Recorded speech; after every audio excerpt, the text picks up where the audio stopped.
Papa saya meninggal dunia, jadi dia kaget.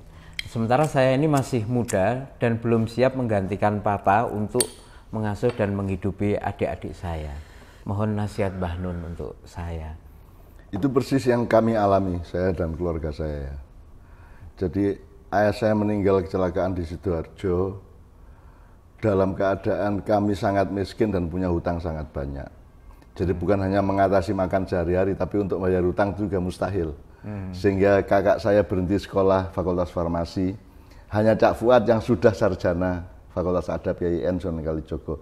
Tapi saya berhenti sekolah, Cak Mif berhenti sekolah Farmasi UGM, Nas Adil berhenti sekolah. Semua keluarga saya 15 orang berhenti sekolah. Ya. Terus ya sudah, kita jalani, kita lakukan, kita iguh tiap hari sebisa-bisa mungkin. Gitu ya. Ya saya tidak lantas terus cari kerja di perusahaan apa supaya gaji besar, enggak juga. Pokoknya saya sungguh-sungguh dengan hidup saya.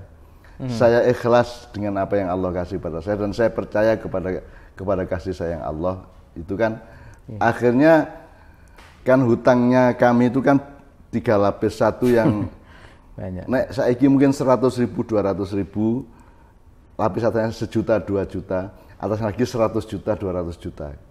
Itu kan yang pertama aja susah.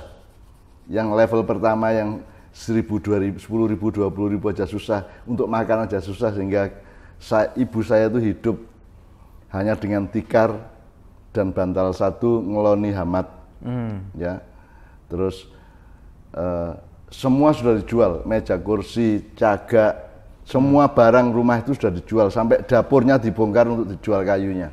Jadi kita miskinnya sedemikian rupa.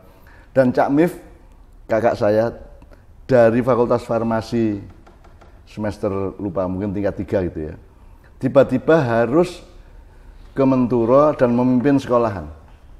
Dan sebelum ayah pergi ke Sidoarjo kecelakaan itu, ayah bilang, Mip, pimpinan rapat guru. Jadi Cak Mif diperintah oleh ayah untuk memimpin rapat guru. Terus Cak Mif bilang, loh saya kan tidak menguasai masalah, saya kan nggak tahu apa-apa, stop pimpinan, udah dipimpin aja. Nah, itu kan jawabannya untuk Anda kan itu.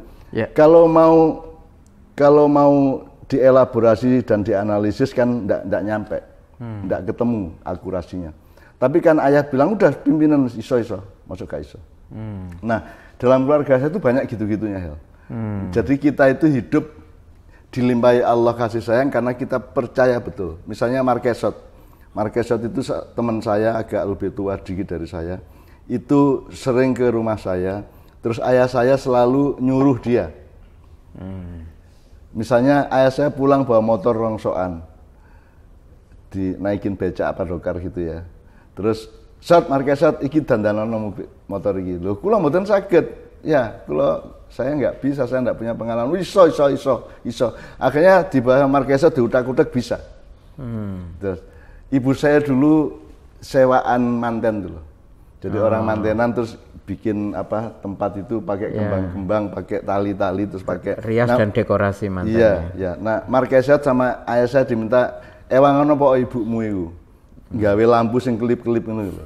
Nah, terus jadi kan ada di pohon, di daun-daun pengantin itu ada bolam kecil-kecil itu yang berwarna-warni itu kan terus secara berkala, secara berirama nyala gitu ya. Nah, itu Marquesot tanpa kursus itu dia yang bikin. Karena ayah saya bilang iso, masuk pun gak iso. Nah, itu loh, ucapan kepada dirimu iso. Kamu punya Allah, bisa. Bisa. Yang penting kamu kerja keras terus dengan segala kesengsaraannya. Kalau ndak mau sengsara ya jangan hidup, kan gitu. Ya memang berat, memang nelongso, memang kadang-kadang putus asa, tapi jangan sampai mau melewati batas di mana kamu putus asa. Pokoknya terus sampai dulu Hel, saya jadi kalau pulang dari Jogja ke Jombang itu tidak mungkin beli tiket kereta, apalagi bis. Kan bis lebih mahal. Jadi saya, Cak Fuad, Cak Mif, Anas, Adil, siapapun pulang ke Jombang itu pasti di lock lokomotif. Jadi kita cuman, misalnya kalau harga tiketnya 100, kita cuman bayar 15 rupiah, dikasih ke masinisnya itu. Nah, itu kerjaan sehari-hari bertahun-tahun.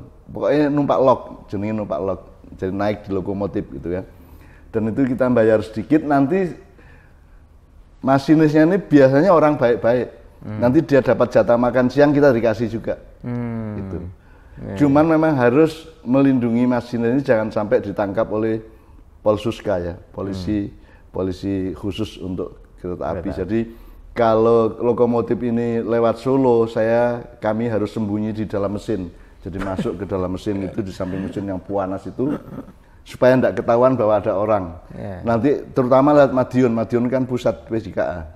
Jadi kita nggak bisa lewat Madiun tanpa kepanasan di samping mesin itu.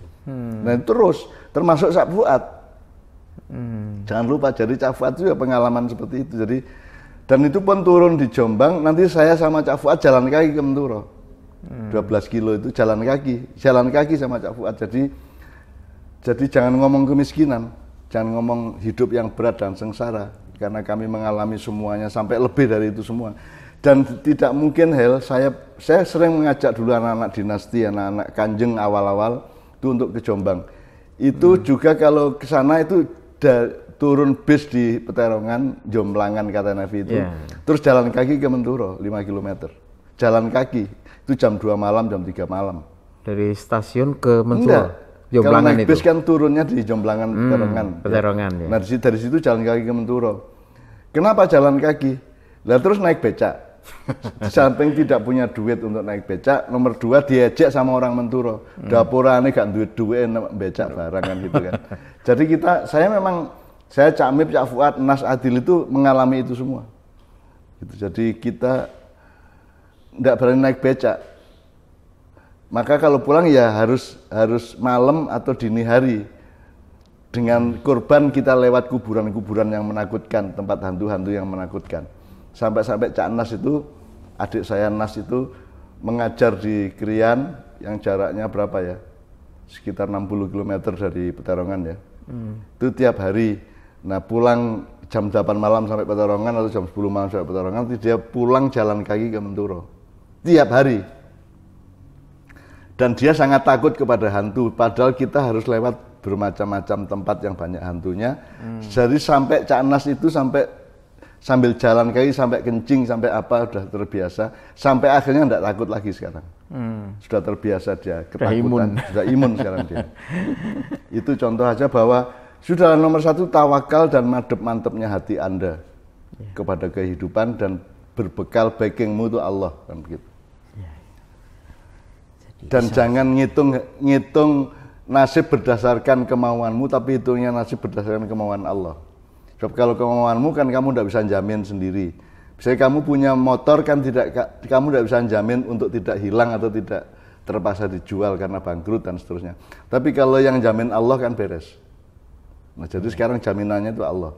Yang kamu kerja keras terus-menerus, ikhlas terus-menerus terhadap apapun yang kamu alami. Itu hal. Ya. Terima kasih Mbah. Jadi iso akhirnya iso. Oke, terima kasih. Jadi untuk Mas siapa tadi NN.